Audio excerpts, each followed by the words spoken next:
with Hyperledger on the media and entertainment specialist group. I've been involved in with Hyperledger since 2017, I think. Just sort of run a meetup that hasn't been that active, but my participation has been wanting to build on the Hyperledger Fabric blockchain and wanting to build in the media and entertainment space, specifically around the accounting side of things, legal contracts, et cetera, et cetera. I have a background in technology and some experience with production accounting in the space. So my goal is to build an organization that will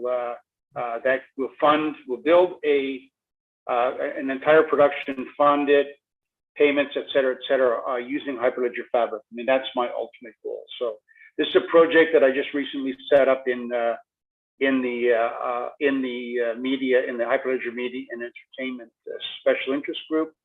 So this was done prior to Dublin, going to Dublin back in September to the Global Forum, Hyperledger Global Forum, and so we're just getting our feet wet on that front. But I've been pulling this idea together now for almost 3 years. So I've got a lot of the pieces of this puzzle sorted out, but I'm now wanting to build a team of developers and people in the industry, in the film industry. So the ultimate goal will be to take a project from script right to the very end into distribution, all entirely on Hyperledger Fabric. So that's funding, that's everything. So that's it. Now, in terms of the other folks on our Zoom here, we've got Tomaz, who's our Tomaz is our Hyperledger go-to guy, but he's spreading himself across all of the different realms. And I see David's on here now as well. David is these are Hyperledger people, but they're not specific to the media and entertainment side of things. But they're our go-to people at Hyperledger who have given us this opportunity to, one, make these presentations that we've invited you to, Jordan, and also help us manage our projects, which they're doing a fabulous job. The other folks on here, Giovanni and Vivek, I don't know them personally, but they are welcome to jump on and say hello and introduce themselves. So go ahead, folks, if you want. Hopefully that helps you, Jordan, in making it easier for you to move forward with your presentation. Thank you. I would love to hear from anyone who wants to share. It's very easy for me to jump in and present. I'm doing this every day now, like 5 times a day. And as you know, Brett, you probably know, I've been doing these panels, almost 2 years. I think did somebody jump on and they want to just introduce themselves? Because I like the sort of it's lovely to know who we're talking to. It's more like a back and forth roundtable sort of thing. It's fine if you don't. Sure. I will jump in. Hi, good morning, everyone. This is Vivek here. Hola, Vivek. How are you? Hi. Absolutely. Hello, wonderful. Vivek. Hope you guys are doing wonderful as well.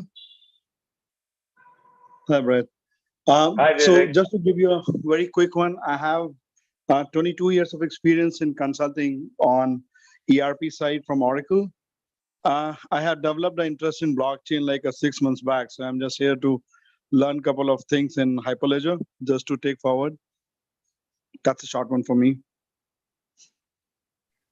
Fabulous. Oh, Vivek, I'm sorry. Go ahead, Jordan. I'm just going to suggest, Vivek, I hope that you get signed up on the link that we'll put the I'll put a link in the. I'm kind of a hamstrung here with my limited capacity. And Tomaz, is it possible that you could put up the links for the antitrust and the code of conduct, as well as a link to our Media and Entertainment SIG. If you could do that in the chat, then we'll ask people that are participating here if they could, if they're interested, join the SIG, the Media and Entertainment SIG. Get your name in there, and then we can start collaborating. We can let you know when the next events are going to be. So looks like Gomez is getting that set up. Thank you so much. Sure thing, No Brett. problem. Let me try. Yeah. All right. Yes, hi everyone. Who's this? Vivek again? Hi, so Oh, Giovanni. no, this is Giovanni Ciao, speaking. ciao. Hello everyone. I'm from Hi, Suriname. Giovanni. Hello, Brett. Hello, Jordan. Good afternoon, good morning, or evening, everyone. I'm from Suriname. I don't have that much experience in blockchain. I just entered the world of blockchain technology.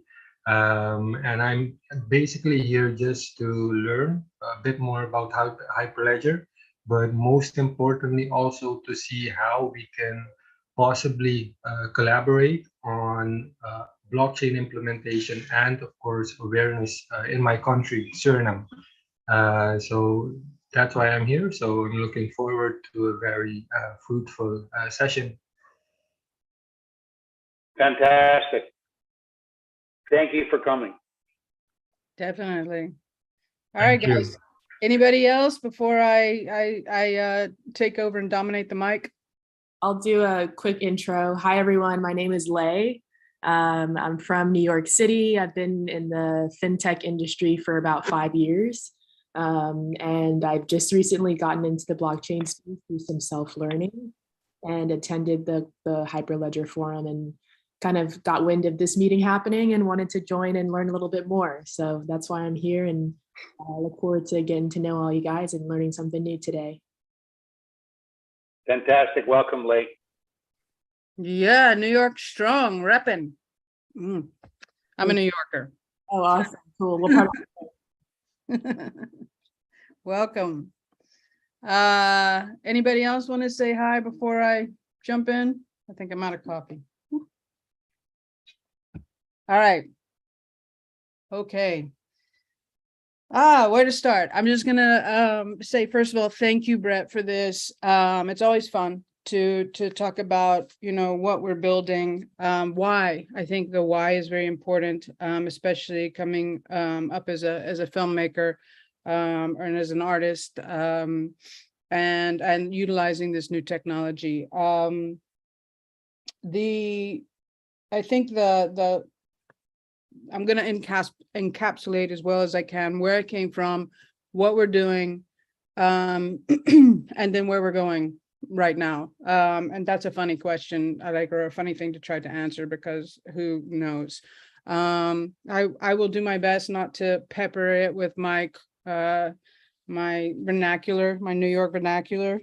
But I'm super psyched to be here to share all these things. So I started out as an actor in New York, and ultimately became a writer director because I didn't feel that there were, and at the time there really weren't, really great representations of women on screen.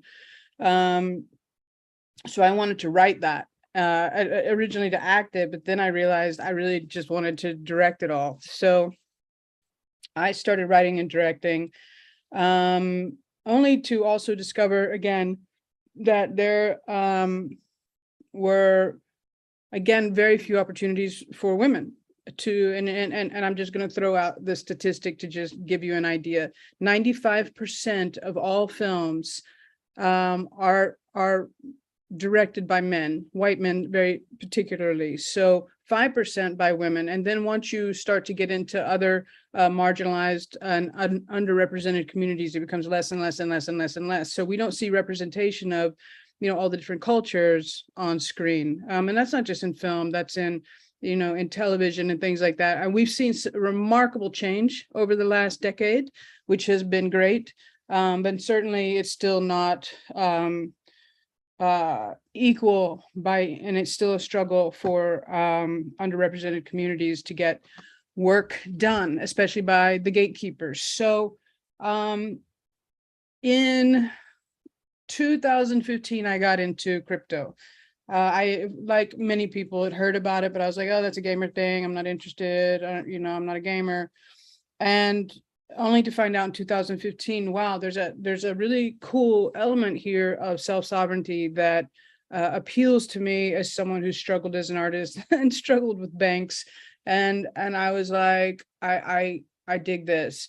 So by 2017, I was speaking mostly about at a few blockchain conferences, mostly about harnessing the power of media. And I also had Charlie Lee under contract to do a documentary on him, but I found it very difficult to get people to understand how powerful media really is. And I think a lot of that is because the power of blockchain and the developers and the people that own Bitcoin at that time, that's the maxi interest was just very tunnel vision. So cut to the pandemic, which changed a lot of people's lives, including mine. I had been bridging New York from Brooklyn to Madrid for about a decade and really sort of building out my films and things like that, especially with Spanish talent, which is incredible. And if you watch Netflix, then you know that. And the pandemic just basically pulled the rug out from a lot of people, and especially in the entertainment business, especially independent filmmakers. And so during that time, I ended up on Clubhouse, and on Clubhouse, I ended up hearing people talking about NFTs again. And I had known about crypto art again. I had been like, crypto art, whatever, in 2017.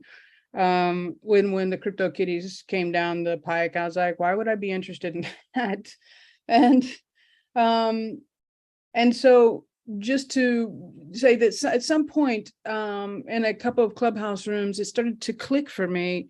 And then I realized, oh my God, this is going to be an absolute revolution for filmmakers. When I mean filmmakers, I mean people in cinema. And so I started the NFT Film Squad in February 2021, and literally it was a barren desert. The whole point of starting it was to find people, like-minded people, who could see that this was a revolution, and while nascent in the way that we could use it, something we could truly build, and build a better future for cinema, for filmmakers. So I started meeting weekly on Clubhouse, and people started to trickle in. And as people started to trickle in, the conversation was constantly around the technology, constantly around our limitations, and just trying to find each other. And the first time that we spotlighted an artist, we spotlighted a guy that you guys may know, David Bianchi. The reason I say that is because he had been, and I still think he's the first to have minted on a platform called Ephemera, minted a 6-minute short film that did not lose its cinematic quality. And that was super impressive, considering the at that time. So let's say April 2021, because it's changed so dramatically since then in many ways. In some ways it hasn't. But at that time, OpenSea was offering 50 megabyte file size. Now imagine I shoot in 4K and you want me to compress it down to 50 megabytes and keep my vision as an artist. It's impossible. And then I think Super Rare was offering 40, Known Origin like 50, Zora at 250 at that point. So I'm talking about the different platforms that we were looking at where we could, where can we put our art? And of course, then really you couldn't truly mint on the blockchain. You were minting a token for it because you were really putting it on IPFS. So there were a lot of limitations that we were not only trying to work through, but actually trying to push forward and innovate in. And not a lot happened on that regard until January. And in January 2022, I had realized during this process that someone needed to actually meant an entire like story, because most of the people, the filmmakers were like, okay, I'll put like one scene up. So they'd put up a scene, but I was like, we need to be able to prove that that we can tell an entire story here. So I minted on Zora, which is again an IPFS situation, but they had 500 megabyte file size. No one else was even close at that point. This is January. So I minted Red Flags as a 1 of 1 motion picture. And I worked with a guy that was one of our first people we found, who had been working for Happy Madison, which is Adam Sandler's company, in post-production for like 20 years. And he and I figured out how to compress it without losing the cinematic quality, because again, as an artist, as a filmmaker, the quality of the light and the dark, the quality was so very important for the storytelling.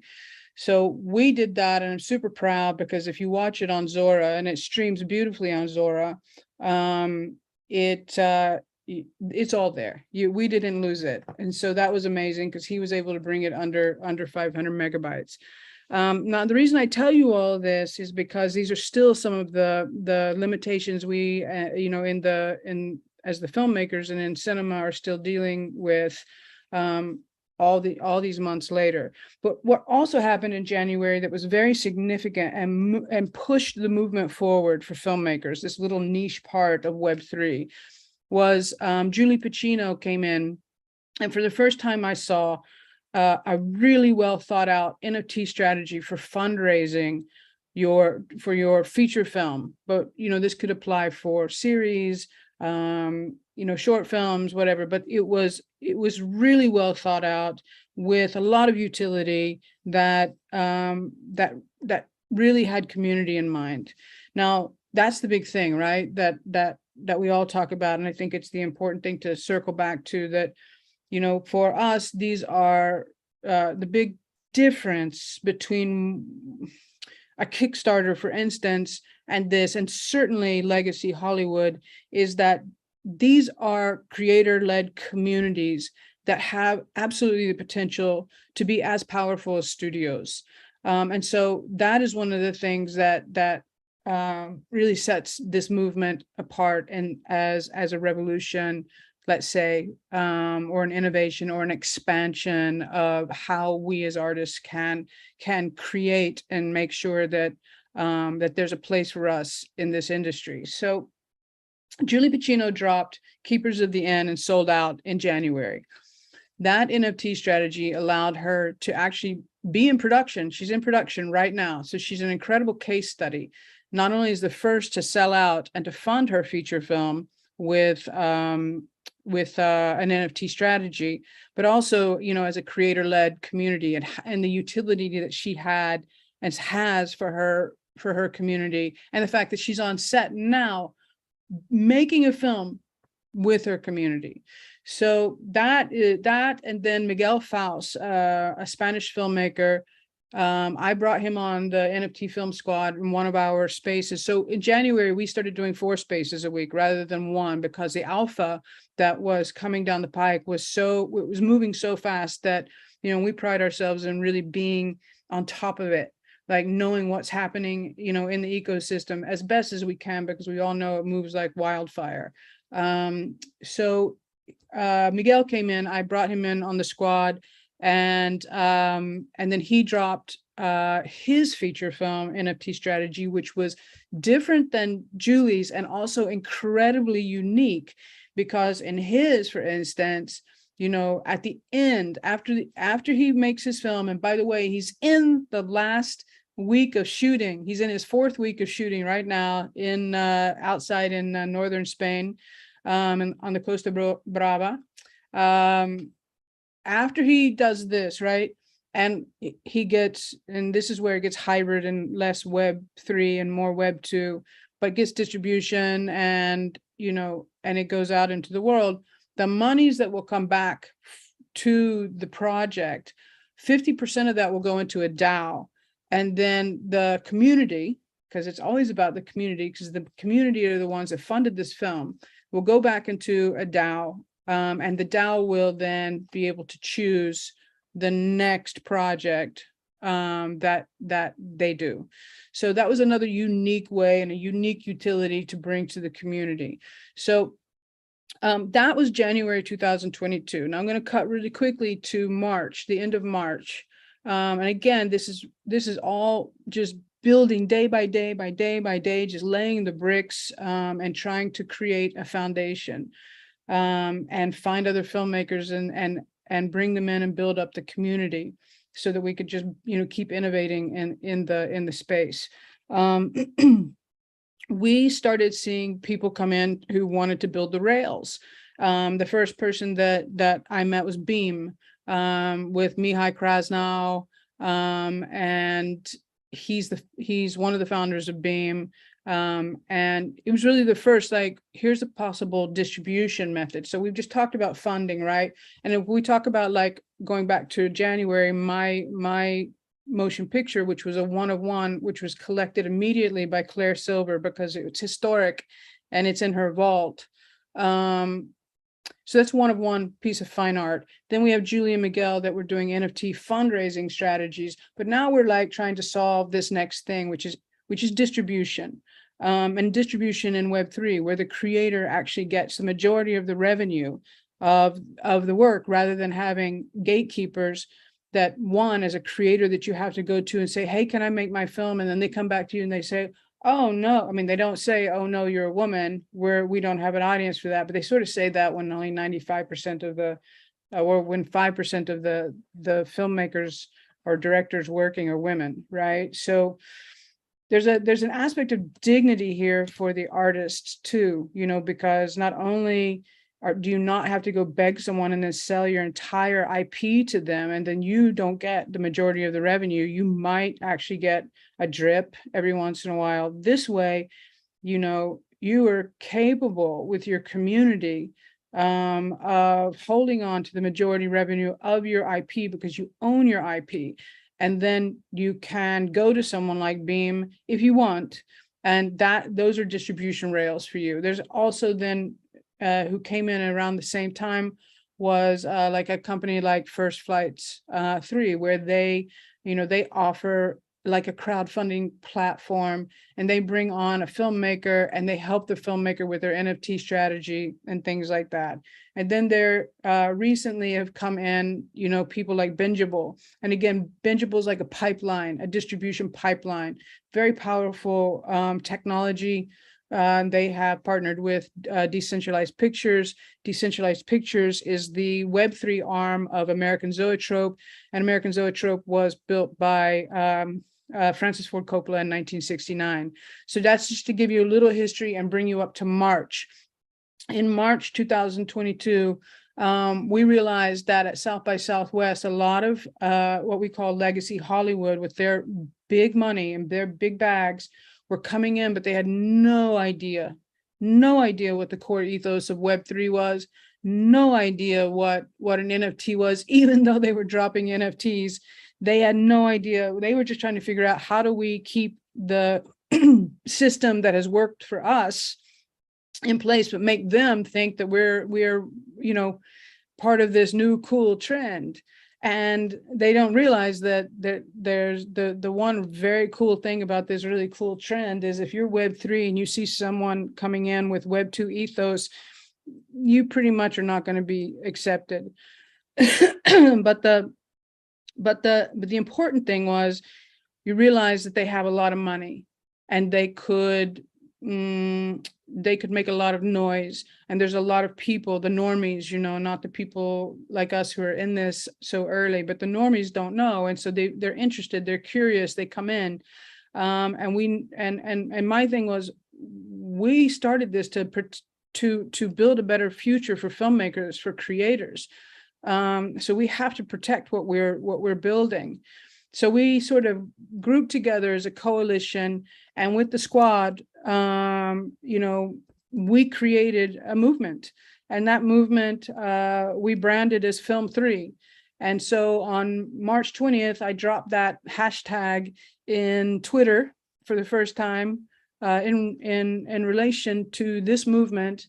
And on March 23rd, we dropped it in my spaces. This is the movement. This is what we're doing. This is bringing us all together. And from there, again, it took on a life of its own. And that was March. By May 16th, when I was at the Cannes Film Festival, and I was already invited to speak on 2 panels, I got invited to speak on a Film 3 panel. And I was like, what?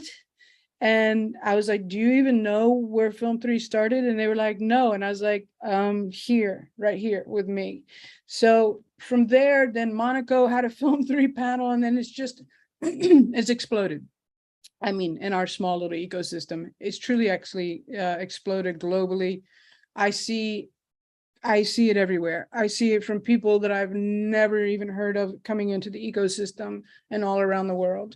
But the thing about Film 3, excuse me, is it's a movement. It's an aspiration, right? We're not there yet. We all know that Web3 is not there yet. It's also an aspiration of what we want in a better world. And Film 3 is, is a play off of Web3, because the ethos are the same, right? A better world for creators. And for us, it's a better future for cinema. And so we have been laying the foundation of that now, all these months. It's almost 20 months for me, just day in and day out. And basically since March. From May, we then went to New York, and we had, a huge party at NYC NFT talking about this, onboarding filmmakers. And this is what we do at the squad. Our big thing has been amplifying, the projects that come in. Yesterday we did Macroverse. Wow, what a very cool project they've been building. Really stealth, and they're part of Comic-Con this weekend, and I'm speaking on one of their panels. I mean, it's just incredible. Another project that's really incredible that has come in is called Color. So it's just compounding exponentially. And for me, whose entire job right now is been to stay ahead of this, I'm kind of like running right now, just trying to keep up with these incredible innovators who are building the rails for the artists and for the filmmakers, so that we're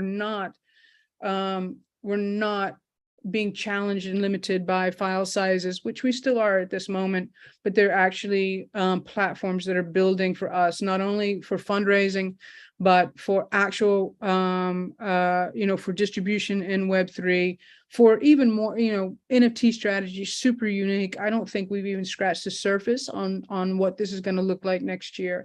So to bring you up to date right now, again, the squad, we meet 4 times a week. We amplify projects coming in, and just making sure that people know who's here, who's working in the space, who's building, and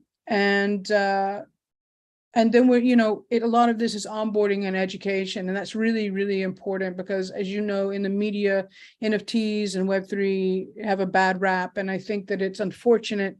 And we've got a lot of work to do, because truthfully, this is the most innovative thing, the most revolutionary thing for filmmakers, for us to again be able to make a creator-led community. Just think about that. Like if you are, I don't know, I'm just going to use myself as an example, but as a woman and part of the LGBTQIA community, and which meant for a long time that the gatekeepers decided that there was no place for me. So I couldn't go to someone and say, hey, I've got a story about whatever, because they would say, well, whatever doesn't have an audience. And then that would be the end of that conversation. And believe me, I've been trying to get feature films made for 10 years. It's funny that, what's his name? The director of 3 Billboards, he said the other day, he's like, no one wants to make sad movies anymore. And while I can kind of understand that, I am actually someone who cut their teeth on quote unquote sad movies. And for me, they're just meaningful stories. And I think it's really important that we see representation. I know from my work, when I did The Sea Is All I Know, which was my Oscar contender,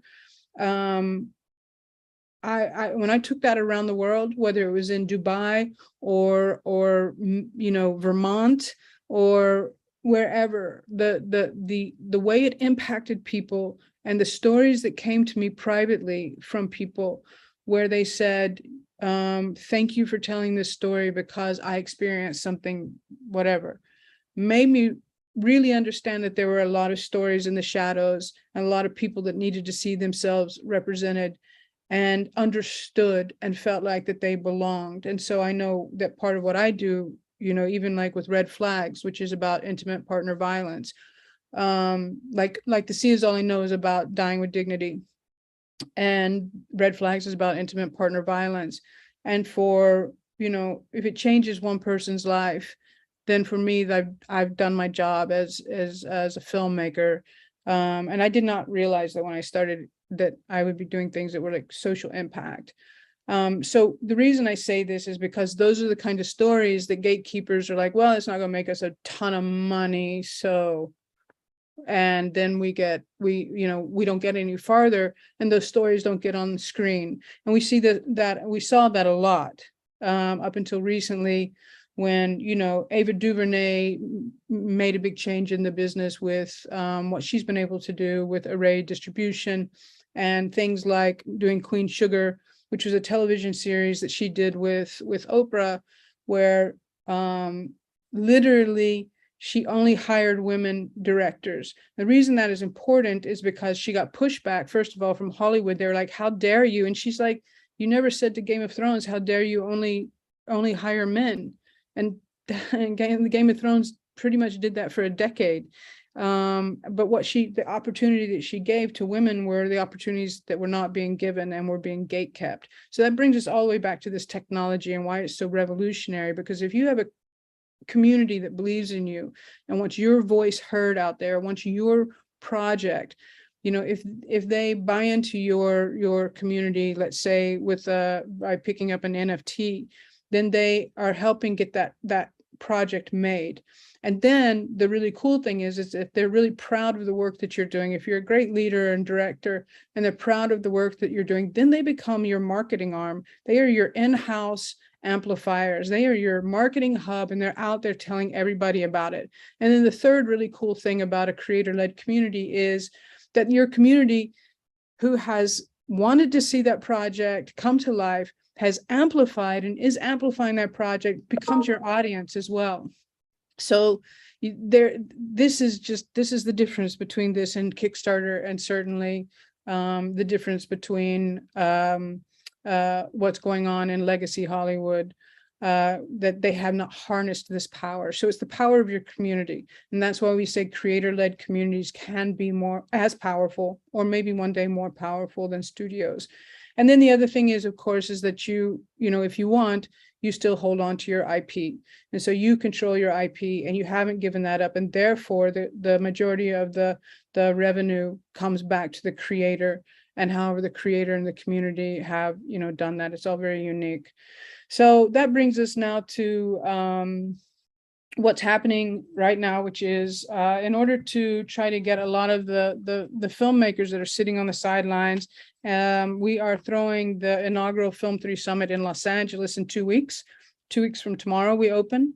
We're premiering with a really powerful documentary out of Dubai. And also David Bianchi is going to be opening the entire, this is perfect because David was the first filmmaker that we spotlighted, and he's opening up the whole summit with a live performance of I Can't Breathe, which was that particular motion picture NFT that he minted.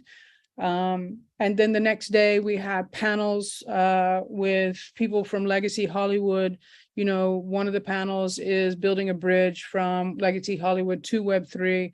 And we have a lot of experienced people coming in from Legacy Hollywood who are in Web3. We're going to be talking about it. We have a fundraising, distribution panels, how to be, a strong creator-led community. I mean, again, a lot of this is about onboarding, and a lot of times, like right now, I've possibly overwhelmed you guys with information. I'm not giving out this much information on those panels. We're going to give bite-sized pieces so that people can understand very specifically, especially if they know nothing about NFTs, they know nothing about Web3, they don't even know what a MetaMask is. They don't understand a blockchain. They've heard about Bitcoin and Ethereum. They have no idea what Hyperledger is. Like, the idea is to begin to onboard those people and let them see how this is going to revolutionize their life as an artist. And then on the third day, we're just having, as my partner Julian likes to call it, a happy hangover brunch, because Saturday night we're doing a bunch of Web3 artists, musicians. So there's a big party Saturday night after the panel. It's just a big celebration, so everybody can talk and have a good time. And then on we'll be offering some trailers and hopefully an icon conversation on Sunday, and sort of wrap it with a chill brunch. But again, the mission here is to onboard. The mission is to keep building out this ecosystem, this movement. We really believe that Film 3 is the next wave of cinema. And if you take a look at cinema historically, when it started out, it was silent motion pictures. And then you suddenly, it was all studio things. And then the French New Wave came around. And then American Zoetrope in 1969, that was the American New Wave. Then Sundance and all of that kind of really started to hit its stride, in the late 80s, mid 80s, late 80s, with Good Machine and killer films. And that was the beginning of the American indie independent film. And then we really believe that Film 3 and this movement inside Web3 and this technology makes this the next wave of cinema. So that's kind of, I told you I could really talk, and that's kind of that's the story, and I'm sticking to it. That's pretty amazing. You're right. There's a lot there, Jordan. Thank you. I think there may be a few questions here, but I have a couple, if you don't mind. I'm interested in what your thoughts are on the whole concept of disintermediating we'll call them legacy Hollywood, and what parts of Hollywood, of legacy Hollywood, are really going to be necessary for the new wave of NFT, the new filmmaker, the new industry that is being built, Film 3. What parts of legacy Hollywood are still invaluable to the community? Oh my God, storytelling. Number one, storytelling.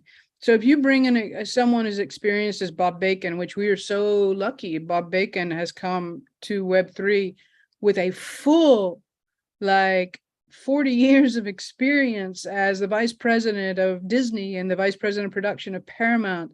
And he gets it. He sees how beautiful this is. So his company is Virtue Animation, and they are coming in with experience in storytelling. So here's the thing. You can have a lot of new movements. And listen, this is not throwing shade on Christian music. I just happen to have grown up around a lot of people that were involved in it. So just when you saw it as as an industry, most people didn't care if the music was good. They didn't care. They just liked the fact that it was Christian. And I'm a big believer. It's a little bit like independent film as well. Sorry, but when independent film started, people were just like, I've got a camera and I can point and shoot. Yes, you can. Does that make it good? Does that make it are you telling a good story? Or are you just are your friends and family and your parents like, yay, Johnny made a film? I mean, literally, someone wrote me the other day and she was like, hey, I haven't talked to you in 20 years, but my son and I just made a film. I'm like, yay, good for you. And I don't mean that to be like I'm not trying to be an asshole. I'm just saying that story is always going to be what matters. And you have to, for me, you always have to serve something bigger than yourself. And I don't really mean that just as a director. I mean, that's the reason why when I became a director and I realized, wow, I can't put myself in front of the camera and behind the camera because I don't know what I'm doing behind the camera. I need to do one of these things and do it really well so I can serve the story.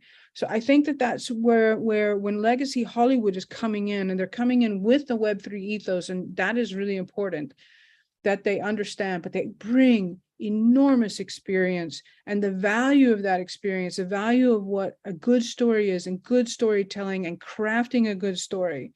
Now, I'm not saying that, I mean, we can really talk about how Hollywood may not know how to craft a good story anymore, because all they do is use, used up IP. But truthfully, there are plenty of people there that do know how to, and certainly know how to do it better, more efficiently, than a lot, let's say, people like that come in and do a PFP project, and they have no idea what they're doing. They don't know how to tell a story because they started with a cartoon picture first, and then they're like, oh my God, we got to write a story, rather than the story was written with that cartoon picture in mind. Like the story came first and then the characters, if that makes any sense. So for me, story is invaluable. It's the thing that Legacy Hollywood will bring. And money, they have a lot of money. So, if they want to put that legitimately, like DCP, they bridge that. They come from Legacy, but they also come from revolutionaries. Francis Ford Coppola could not get his films made, which is why American Zoetrope was built. So I think that they come with great leadership, with a Web3 ethos, but they also actually have some money so that they can really help move this movement forward. If that answers your question. It's a great question, and I think you're going to get a lot of different answers from a lot of different people. Yeah, that great answer. I see exactly where you're coming from on that. We drilled down a little bit to the business side of Hollywood. I'm interested in your thoughts on IP and how we're disintermediating the legal side of contracts and IP, et cetera, as well as how are investors looking at NFTs? How are tax strategies,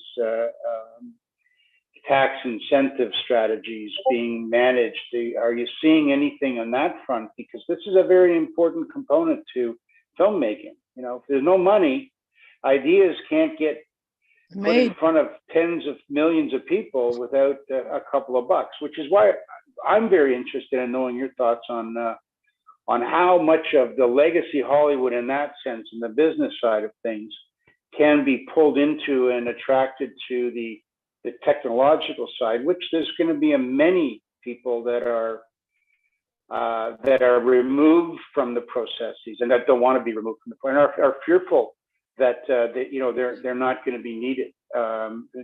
Payments and things of that nature, where you get those on chain. Yeah. Et cetera, et cetera. So what are your thoughts on that? And as we're nearing we got lots to continue. Maybe we can look at doing another session in a few months or something like that. But this is a tremendous amount of information that you're bringing. But your thoughts on those, and then if anyone else has any questions, just jump in and see what. See if Jordan can answer. But your thoughts on what we just talked about, Jordan. Go ahead. Yeah, I mean, you're gonna need a bigger brain than me on this one, Brett. I'm an artist that it's still trying to wrap my head around tech and really trying to wrap my head around business. I have encountered so many really cool and innovative, because I spotlight them. We have spaces 4 times a week, so you can only imagine. I'm getting so much information from so many bigger brains than mine every week that it's mind-boggling. So to try to answer your question with IP, look, Hollywood is going to fight tooth and nail to hold on to IP, because that's the money. That's where the money is. but they're going to have to capitulate at some point to a degree. And I don't know what that's going to look like, because it's going to you're either going to be Blockbuster or you're going to be Netflix. New technology comes in and you adapt, or you don't and you die. So what that looks like, I don't know. What I do see, what I have seen, is a lot of projects coming in already with VC money. Now, how do I feel about that? Not one way or the other at the moment, because look, again, back to sort of like representation. A lot of the money that's already in NFT or Web3 is being held in big bags by a lot of white guys, because they were the ones that were in Bitcoin early. And so we do have sort of that still, so their interests are going to be mostly in the same things that they were before. It's tribal, and we're just trying to, say that create a world where if you are, let's say Latasha is a hip hop artist that wasn't doing, really great with her record deal or streaming, and she came into Web3 and is an incredible leader, has sold so many music videos, but the Black community has really rallied behind her. She's a great leader. She's a terrific artist. And again, it's a perfect case study for if your tribe wants to see themselves beautifully, they will come in and support you. And so there's this, they don't have to have the white guys big bags, because they are carving out their community and their artwork and seeing it there and paying for it, and making sure that their artists are elevated. And I think you see that in a lot of these different, let's just say, tribal worlds or cultures. So to get to your point, the idea of IP, the idea of representation, and a lot of this money coming in, the VC money goes to guys like Proof, right? Proof has a bunch of VC guys, and they get a ton of money.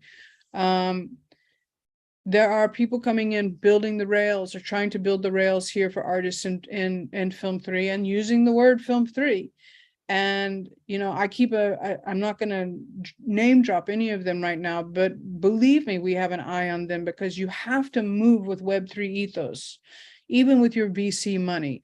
Bring the VC money in, but ultimately remember that IP is up to the creator, right? And I really beg creators, do not give up your IP. Do not give up your IP. It's very hard, because a filmmaker wants to make a film, and if someone's like, yay, we'll let you make a film, but we're going to take 70% of your IP, 30% is better than 1%. I'm like, come on, we gotta create a better world, and not let that sort of legacy Hollywood Web3 kind of, exploiting the artist keep happening. So VC money's coming in.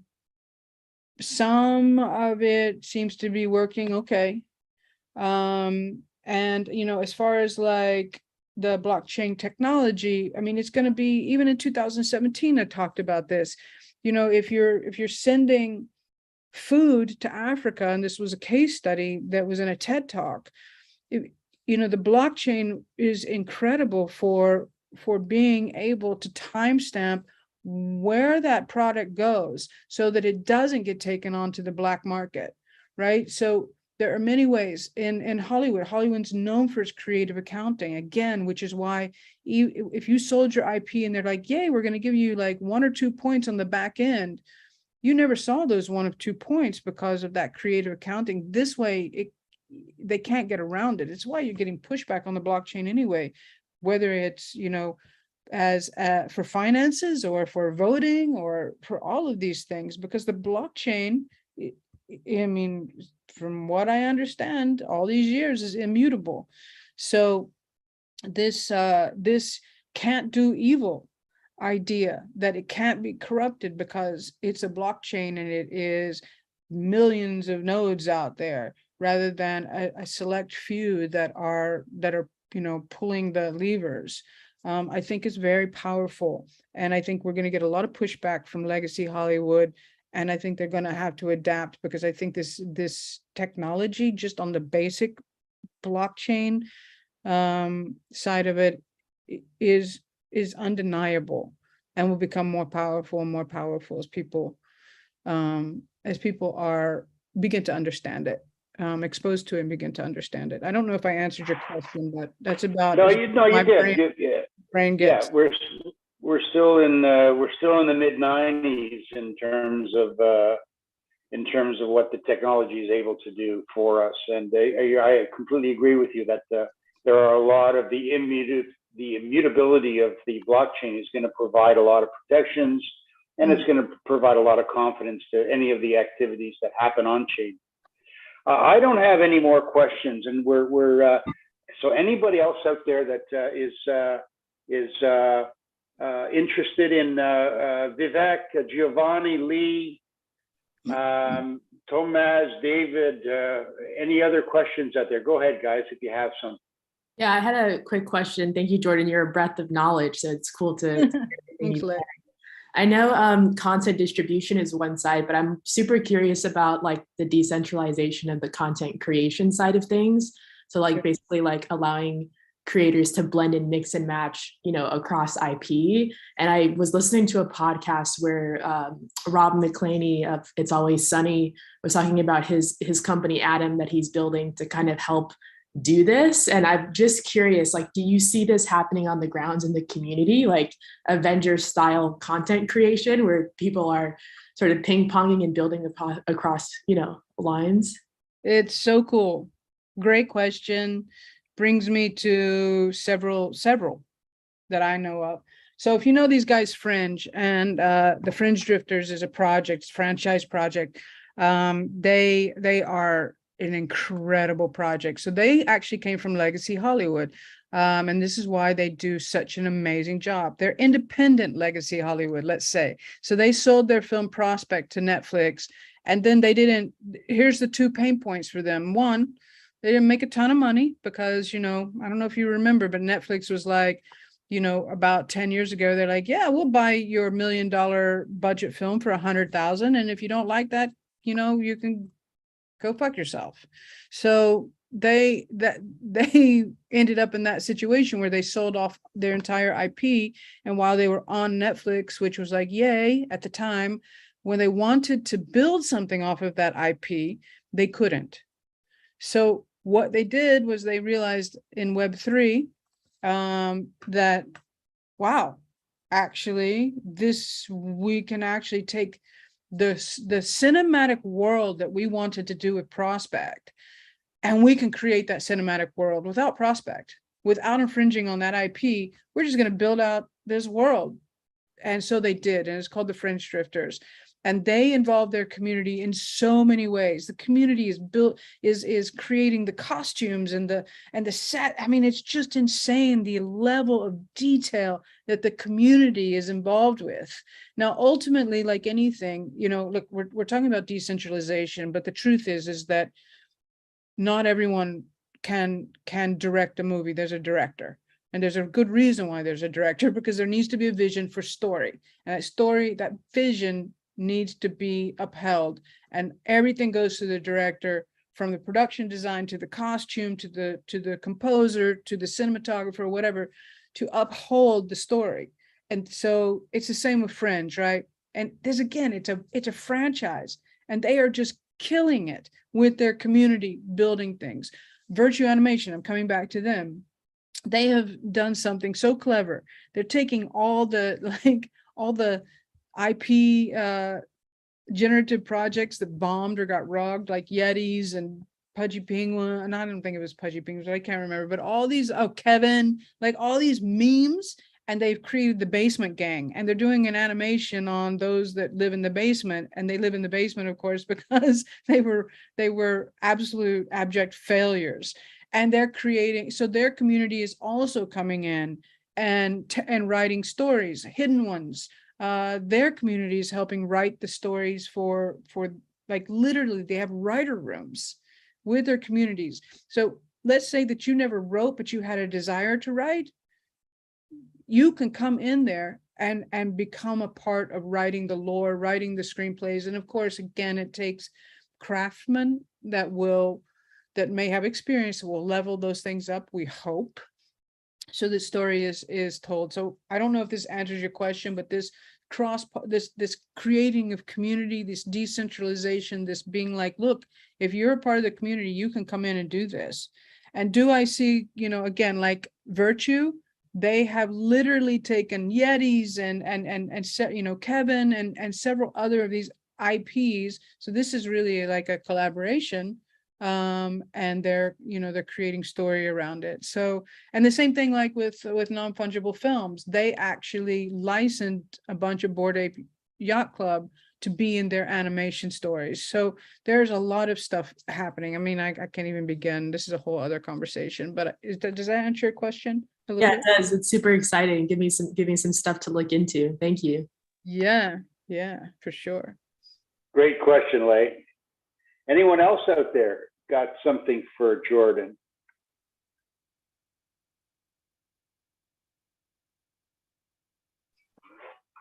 Well, listen, I'm very, very happy. Oh, I'm sorry. Go ahead, Giovanni. Oh no, I just wanted to say everything was basically very clear. I will follow up with you guys on LinkedIn, probably for future references. Did you just say LinkedIn? Much, Jordan. Did someone say LinkedIn? Yes, LinkedIn. Like, what is that? Sorry. Oh. We're Twitter. If you want to be a part of the NFT movement or the Web3 movement, Twitter is where you follow, where you get involved. All right. Perfect. Yeah. And that handle, Giovanni, is Jordan. Do you want to give out your your Web3, your NFT squad handle for Giovanni there? Yeah, NFT Film Squad. All right, that's the squad handle, and then mine is, I think I never know if I put an underscore under it or not. I think that's it. And yeah, you'll get all the alpha. Fantastic. Jordan, I'm so pleased that we were able to have you, and it was awesome and very informative. I look forward to our next encounter, and I'm following the NFT Summit in LA. I can't attend, but I'm definitely watching how that unfolds. But thank you so much for taking the time for us, and thank you everyone here. This has been recorded. Will be on YouTube. I'll send you guys a link for the so we will get lots of viewers after today. So it'll have been recorded. Amazing. So thank you, Tomas. Thank you, David. Thank you, Leah. Thank you, Giovanni. Thank you, Vivek, for coming, and everyone else. And this is the Hyperledger Media and Entertainment Special Interest Group signing off. You guys have a great day. Take care now. Wow. Thanks. Thank everybody. you. Bye. Thanks, everybody.